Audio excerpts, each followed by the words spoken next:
The destruction of the Indian textile industry under British colonial rule is one of the most tragic and documented cases of deliberate economic deindustrialization in history. The story you are referencing about British officials physically cutting off the thumbs or fingers of Indian artisans is a deeply rooted piece of history, though its context is slightly different than a literal, widespread state policy of mutilation.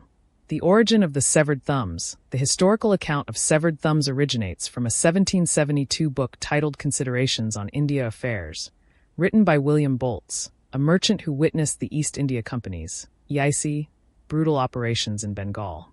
Bolts documented that the EIC forced local silk weavers into absolute debt bondage. The company paid weavers far below market prices, legally barred them from selling to anyone else, and physically flogged them if they resisted. Bolts recorded that the terror and slavery-like conditions became so unbearable that some weavers chopped off their own thumbs, so they could no longer be forced to spin silk for the company.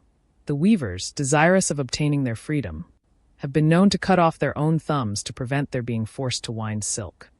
William Bolts, 1772. Over time, this horrific reality evolved into the widespread oral history that British soldiers directly amputated the thumbs of weavers to destroy competition. Whether it was self-mutilation out of desperation or direct violence by EIC agents, the historical consensus is clear. The British systematically amputated the livelihood of Indian artisans.